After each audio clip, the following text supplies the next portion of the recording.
Continuing on with this discussion about HTML forms, the last thing that I did was showed you how to put in some values that would pre-fill your text boxes. Let's go back to these labels right now and see how they can be used and augmented to work with forms. Before I do that, I don't want to continue to see that information in there, so let me go ahead and erase those values. Okay. I'm going to add an additional attribute to these HTML tags for inputs, and in addition to name, I'm going to add in ID. So I'll say ID equals first name. Now, it doesn't need to be the same thing as what's in name. It could be something different, just as long as I know what it is. Okay. Before I go ahead and integrate this with the label, let me just make some high-level comments. So the ability to add an ID to any HTML tag is something that's relatively new and didn't exist in early versions of HTML. However, in early versions of HTML and HTML forms, there was the ability in forms to have an attribute called name. So the ability to name a form field with this name attribute preceded the ability to give something an ID equals to something else.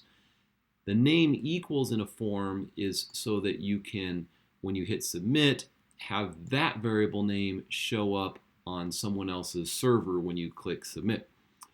The reason why we have the ID tag is for a different purpose, and that's so that if we're going to be using either JavaScript or if we're using style sheets, we can recognize any individual tag on the page and then do some type of interaction with it, either reading that tag or sending some information to it. In this case, we're going to be interacting with it we're going to be interacting with a particular tag based on the fact that it has this unique identifier. All right, so over here, I'm going to say for equals, and in there, I'm going to put in this ID. And I'm going to do the same thing over here. I'll say for equals, and then the name over there is last name, and I will hit save. And then let's see what change that made to the page. Nothing so far, but if I click on this text, then this text box starts blinking. And if I click on this text box starts blinking. So it gets the focus. So really this is just a way of saving us from having to click into the text box to get the focus there. We can also click on the name. This is not a world-changing feature, life-changing feature for most of us, but it does work, and that's kind of a nice thing. Okay, let's go ahead and move on to another topic. Right now this is looking a little bit boring and ugly the way it is, so let's add in something called a field set. A field set is a tag that's going to put a nice little line around this. So if I say field set, and then I put it right before the end of the form and hit save, you can see in the background that I've got this nice box that now surrounds my form. So it's not super pretty, but if I wanted to, I could do some styling to this. I could change the background color. I could change the border size or the padding within this particular field set area and make it look all kinds more prettier. All right, let's go ahead and add a name to this box. So I'll use the word legend, and I will say form info, or maybe I should have said contact info. But regardless of what you type, it appears on the box that surrounds everything. So it's used in conjunction with that field set. Okay, so we've covered input boxes to a great extent. Let's go ahead and talk about some other types of inputs. And so I'm going to come down here underneath last name and put a couple spaces, put another line break, and then right here I'm going to type in text area. So a text area is a way of doing a multi-line text box, and if I hit save, it appears on the page. Let's just say that as part of our order, we'll call this special instructions. and I'll put a little line break there. All right, so I hit save. And right now there's not any name associated with this if I were to submit my form. So just like the other input boxes, I can do name equals, and I'll say special. Good enough. All right, so this has been saved. If I go ahead and type in some gibberish here and hit submit, we can see that it's passed in the query string and that it shows up as one of the form fields when a programming language reads it on a server somewhere else. All right. There's something we want to do, though, which is constrain the dimensions of this box. Right now, it's just showed as its default size, and we can change that by doing rows equals, and let's just say we want 3 rows, and then there's another attribute we can add, which is columns, which is just calls equals, and then I'll put in 55. And so if I hit save, then we can see that I now have 3 rows of text that can be typed in, and the number of characters from left to right is currently 55.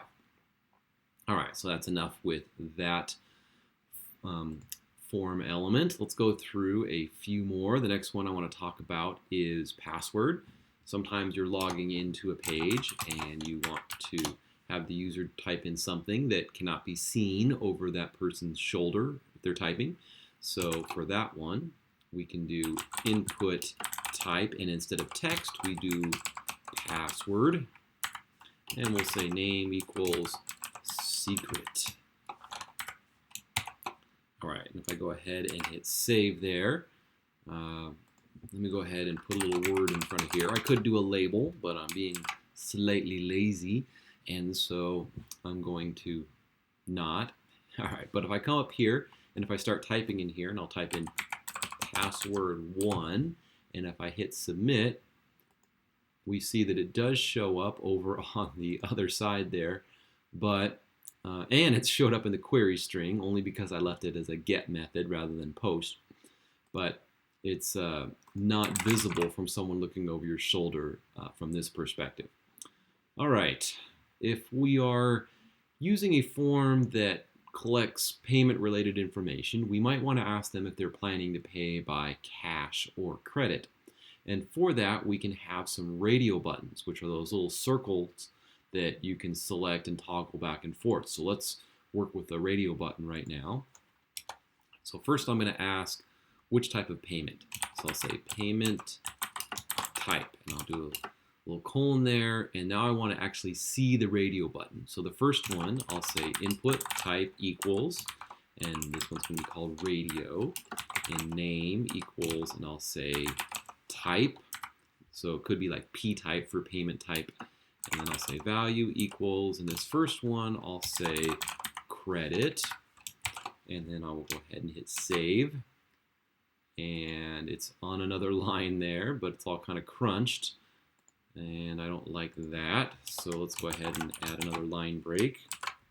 Okay, so this is looking a little bit more normal, and I can click on it, but there's no options.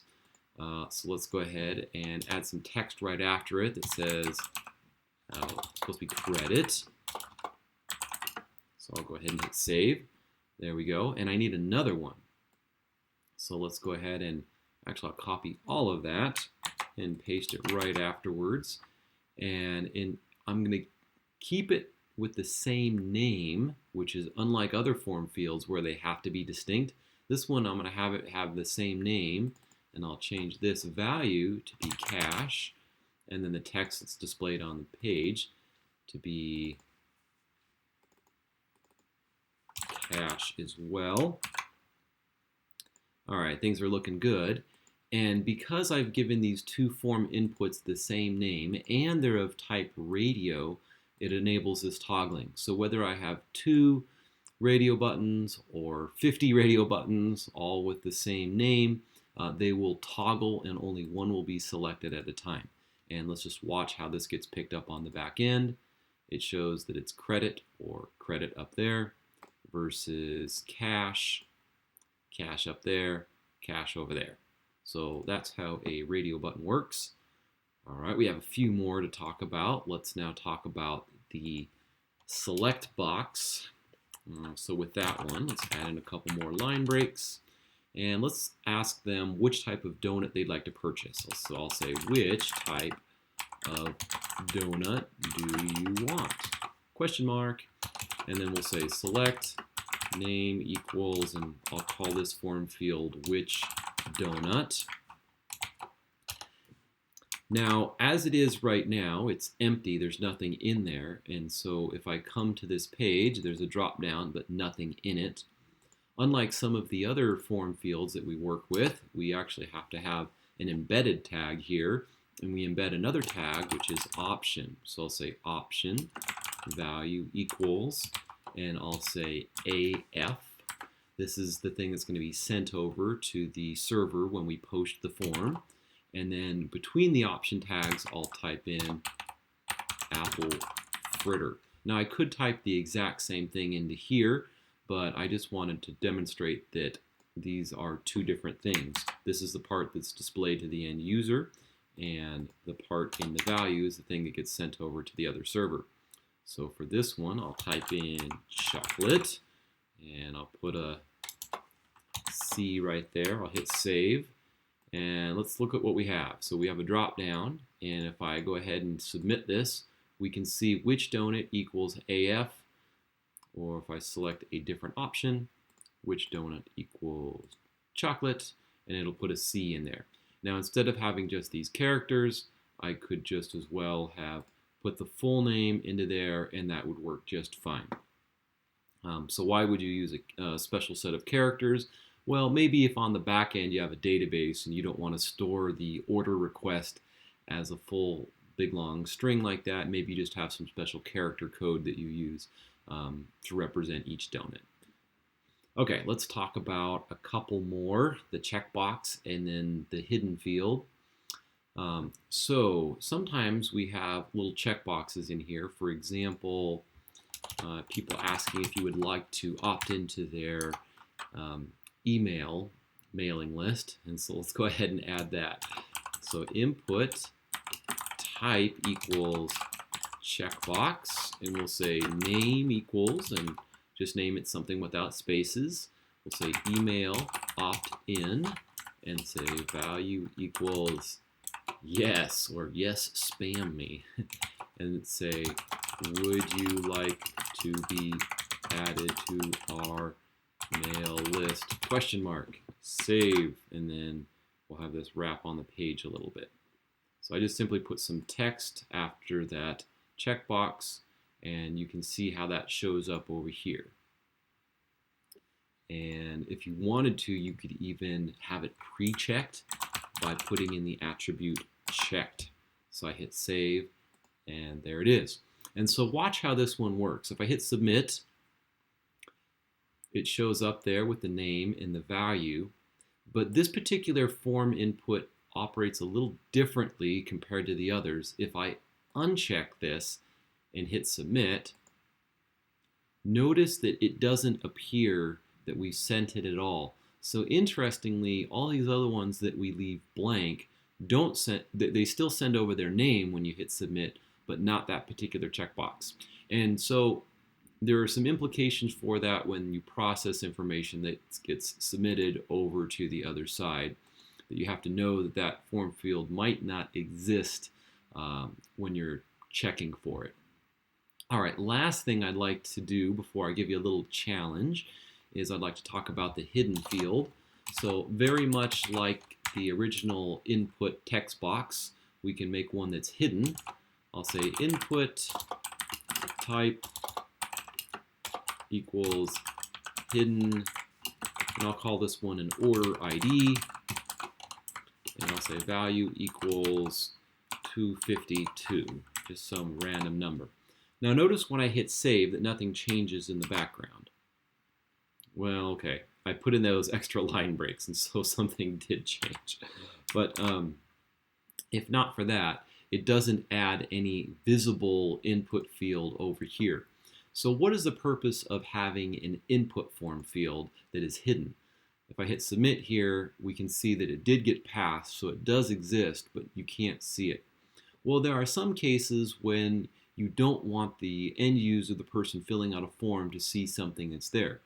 An example of this might be that imagine that this is an order page of all of your previous orders on an e-commerce site like Amazon, and every single row could be a different order, and maybe you could change some information about it.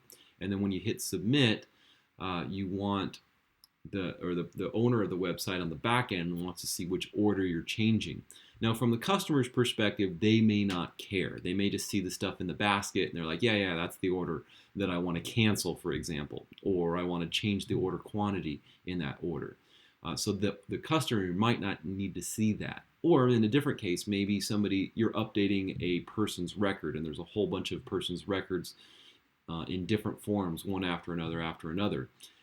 You may not, as a programmer, want the end user to see that person ID or that order ID, but when you hit submit, it may be very useful on the back end to have that ID so that you could make any relevant updates to something that's in the database. So that's one of the use cases for having that hidden field. Okay, I would like to give you a little challenge right now, and this is the challenge.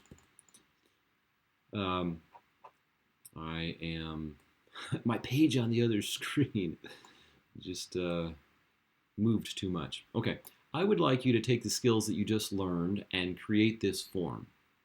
Initially, I would like you to create this form, and then using the get method, I would like it to just submit back to itself. So just get rid of any action equals attribute in the form, meaning erase this part right here, and then whenever you submit it, then in the web browser it'll show up in the query string and you can see all the form fields that you submitted. Once you're done doing this portion of the form, I would like you to do a second version of the form, and here's where the JavaScript comes into play. You should, if you watched a previous video related to this course, know how to create a div element or paragraph element and give it an ID. I would like you to add a div or a paragraph tag below with an ID, and then I would like you to use JavaScript and make it so that when you click a button, it reads all of the form fields, and then it sets each of the form fields to a variable, and then use those variables to write out the contents of this form to that HTML box. So you're reading from one portion of the page and writing out to another portion of the page. So last thing about that, you'll need to create a separate button with an on-click event associated with it. So instead of button type equals submit, it'll be button type equals button with an on-click equal to something. Okay, so I'm going to go ahead and stop talking for about 10 seconds. While you do this, go ahead and pause the video, and then I will show you some answers.